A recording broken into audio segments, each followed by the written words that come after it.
You're watching South Asia Newsline, and here are the top stories we are tracking for you on Friday, the 5th of January. Delhi police snaps wanted Hizbul terrorists ahead of Republic Day celebrations. India commits $75 million for Nepal's infrastructure reconstruction. And little election fizz in Bangladesh as Prime Minister said for another term.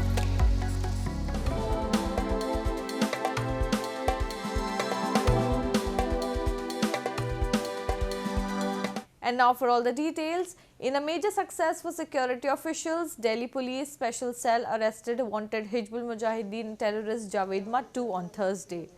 Mattoo, a resident of Jammu and Kashmir Sopore, is an A++ category designated terrorist with involvement in at least 11 known terror attacks in the Union Territory.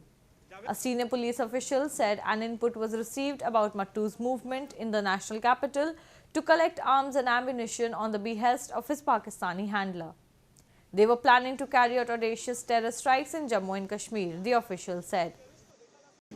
In a major breakthrough, Special Cell of Delhi Police और central agencies की coordination के साथ जावेद मट्टू, जो कि A++ category का designated terrorist है, सोपोर का रहने वाला है और जिस पे 10 लाख प्लस इनाम है, उसको आज फोरनून में अरेस्ट किया गया। ये काफ़ी लंबे अरसे से स्पेशल सेल और सेंट्रल एजेंसीज की आपस की कोऑर्डिनेशन इसमें लगातार चल रही थी।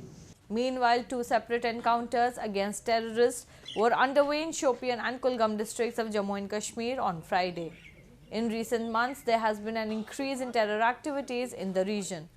India's Home Minister Amit Shah, who chaired a review meeting over the security situation this week, has instructed to strengthen the counter-terrorism operations. Following an incident of hijack of Liberian flagged vessel in the Arabian Sea, the Indian Navy on Friday deployed a warship along with a surveillance aircraft to monitor the situation. With at least 15 Indian crew members on board, MV Leela Norfolk, in a distress message to United Kingdom Maritime Trade Operations Portal, had said around 5 to 6 unknown armed personnel had boarded the vessel on Thursday evening.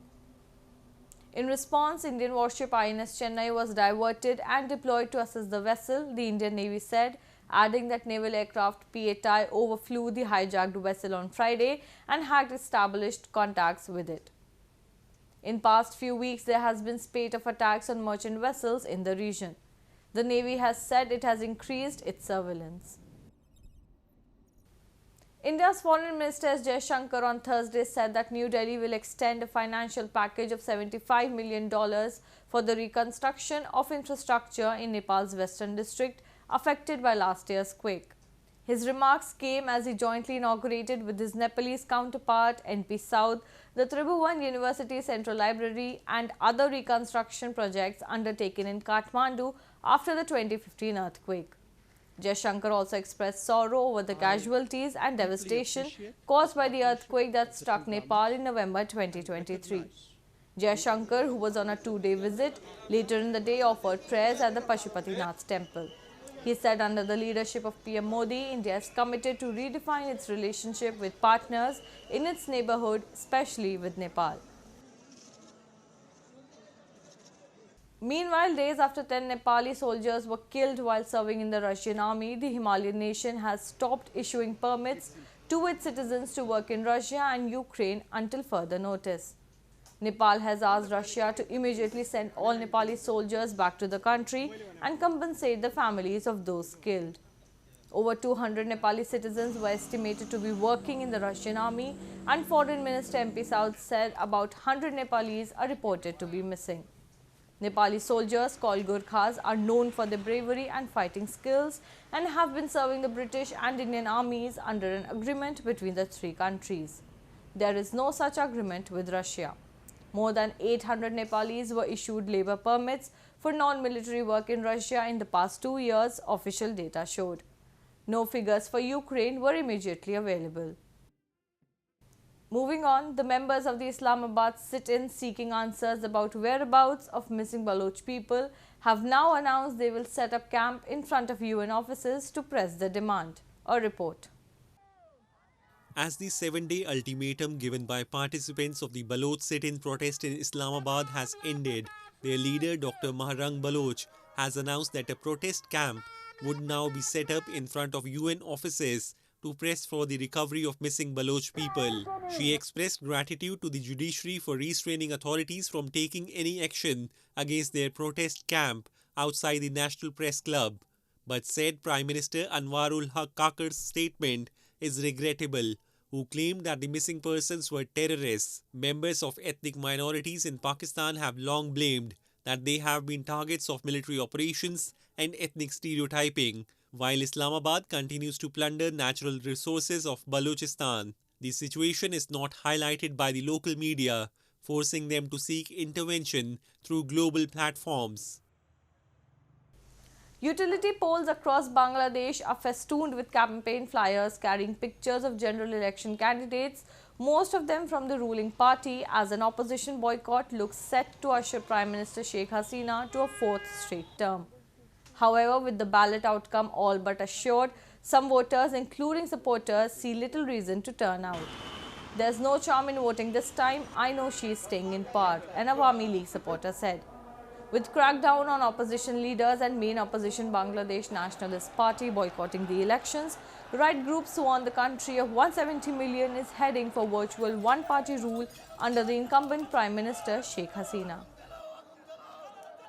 ভোটের সম্পর্কে কি বলবো আমি এখন কত হইলো এখন vote দিলেও যেটা মনে করেন শেখ হাসিনা আসবে না দিলেও শেখ হাসিনা আসবে কথা বুঝছেন এখন মনে সব তো মনে করেন যে আওয়ামী লীগের লোকেরা খারাইছে এখন ভোট তো আমরা ধারে দেবো আওয়ামী লীগে পাস হবে হ্যাঁ তবে বিরোধী দল খারাইলে পরে তাহলে ভোটটা আর কি জমজমাটভাবে হইতো আর কি And the famous Chilika Lake in India's Odisha state has recorded a marginal rise in bird count as the largest brackish water lagoon of Asia hosted around 11.37 lakh winged guests in the current winter season.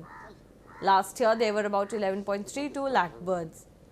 The annual Water Bird Status Survey 2024, released on Thursday, recorded the congregation in Odisha includes 187 different species, 108 of them migratory bird species.